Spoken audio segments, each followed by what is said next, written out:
Dan selanjutnya adalah terkait dengan bagaimana aspek pemasaran. Untuk sedikit mengelaborasi bagaimana perkembangan ekonomi dan apa saja sebenarnya potensi ekonomi atau bagaimana sebenarnya konstruksi ekonomi yang disebut Jatinomics ini, sudah bergabung bersama dengan saya ekonom Arif Firmansyah. Selamat pagi Pak Arif. Selamat pagi Pak. Pak Arif, ini sedikit kita akan mengelaborasi bagaimana sebenarnya kekuatan ekonomi atau Jatinomics sendiri ini yang digadang-gadang oleh Gubernur Provinsi Jawa Timur Soekarwo. Terkait dengan apa sebenarnya potensi yang tengah dimiliki oleh Jawa Timur. Saya dengar tadi sudah mendapatkan laporan bahwa UMKM adalah bagian paling menonjol, Pak. Ya, baik. Kalau kita lihat memang saat ini master plan yang dibangun oleh Pak Soekarwo selaku Gubernur Jawa Timur dengan Jatinomics-nya ini membawa Jawa Timur ini sebagai provinsi industri.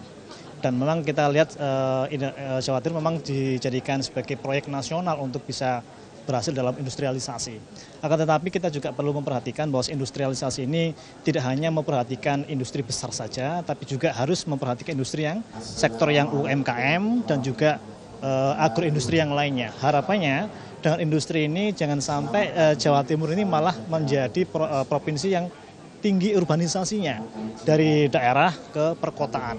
Sehingga dari sini akhirnya memang kalau kita cermati Pak Dekarwo selaku Gubernur Jawa Timur memang juga sudah mencoba untuk menata bagaimana industrialisasi yang ada di Jawa Timur ini tidak sampai menjadikan urbanisasi dengan cara apa? Dengan membuat semacam klasterisasi beberapa wilayah memang di situ memang potensial untuk industri seperti di tujuh daerah ya, seperti Surabaya, Tuban, Gresik, Jombang, Pasuruan, di mana di situ memang sudah ada industrial estate. Sedangkan yang lain agar jangan sampai meningkatkan urbanisasi ke kota-kota atau mungkin daerah-daerah industri ini, maka Pak Dekarwo selaku gubernur pun juga mencoba untuk membangun daerah-daerah yang memang masih bagus dari sisi agroindustrinya. Pak Arif, sedikit saya potong, mohon maaf, terkait dengan industrialisasi yang sudah diperkuat di beberapa daerah yang ada. Dari catatan yang dimiliki oleh Pemprov Jawa Timur ini memang ada penguatan khusus di bidang human resources, di mana ada pembangunan 270 SMK mini yang akan menghasilkan 24.300 tenaga kerja. Tanggapan Anda seperti apa? Ya. Nah ini berarti kalau orang bilang antara kebutuhan dengan supply dan demand ini memang sudah ada. Dengan adanya industrialisasi berarti kan harapannya nanti dengan industrial istri ini akan banyak investasi yang akan dibangun di Indonesia, di Jawa Timur, lantas dari situ nanti akan meningkatkan penyerapan tenaga kerja. Nah, terkait dengan penyerapan tenaga kerja ini, maka pemerintah sudah menyiapkan SDM-nya. SDM khususnya yang memang dia sudah terampil, tidak hanya terdidik tapi juga terampil. Sehingga harapannya dengan SDM yang memang terampil ini, nggak cuma terdidik dari SMK, maka mereka akan siap diserap oleh industri-industri memang sudah ditata oleh Pemprov Jawa Timur di industrial estate tersebut. Sehingga harapannya antara supply dan demand memang ada. Sehingga terjadi equilibrium antara permintaan dengan penawaran tenaga kerja yang ada di Jawa Timur terkait dengan program industrialisasi yang besar-besaran di Jawa Timur. Ya. Terkait dengan program industrialisasi yang besar-besaran tersebut dan juga tadi sudah ada pembangunan atau penguatan yang ada di daerah-daerah. Sebenarnya ini melihat dengan penguatan industri yang ada di daerah, sebenarnya kalau menghitung mungkin dari Mas Arif sudah melakukan berbagai penelitian, apakah sudah terjadi tingkat masyarakat yang melakukan urbanisasi dari daerah ke kota dengan adanya penguatan industri ini sendiri?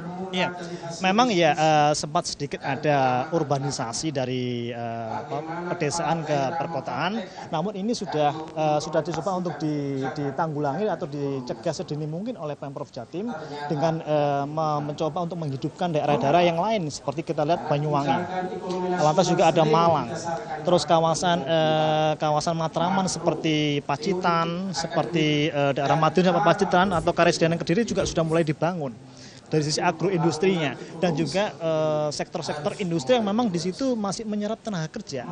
Artinya labor intensifnya itu daerah-daerah yang daerah selatan sama daerah timur itu sehingga mereka mencoba untuk bisa diserap melalui labor intensif. Sedangkan yang capital intensif memang ada di kawasan pesisir utara. Sehingga harapannya utara ini yang memang dia itu industri besar, sedangkan yang selatan ini mencoba untuk menyerap labor intensif yang memang masih tetap bisa mencegah pengangguran dari upaya-upaya yang memang itu mengarah kepada industrialisasi itu sendiri.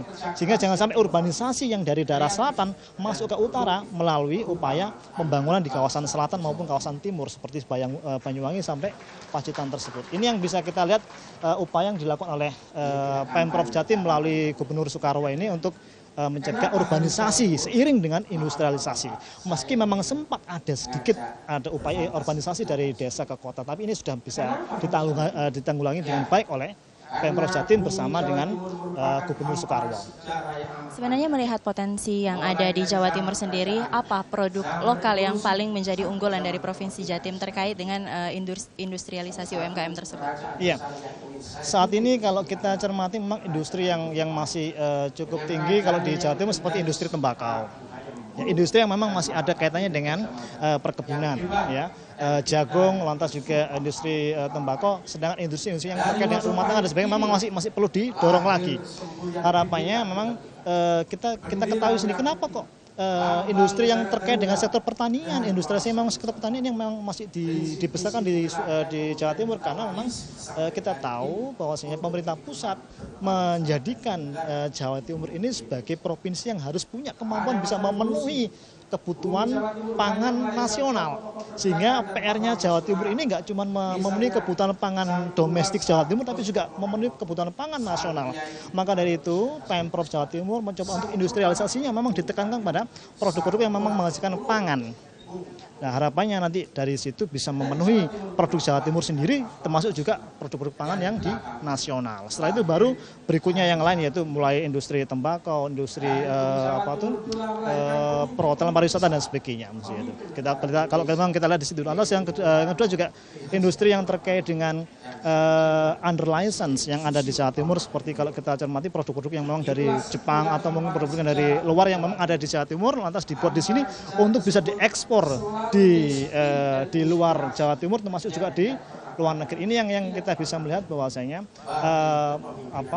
roadmap yang dibangun oleh atau mungkin master plan yang dibuat oleh Pemprov Jawa Timur memang coba untuk bisa equilibrium atau seimbang apa yang dibutuhkan oleh masyarakat lokal Jawa Timur, masyarakat nasional, bahkan juga masyarakat internasional dengan adanya industrialisasi yang memang sudah dicoba digiatkan oleh Pemprov Jawa Timur mulai tahun 2009 sampai nanti periode yang kedua ini oleh Gubernur Jawa Timur saat ini.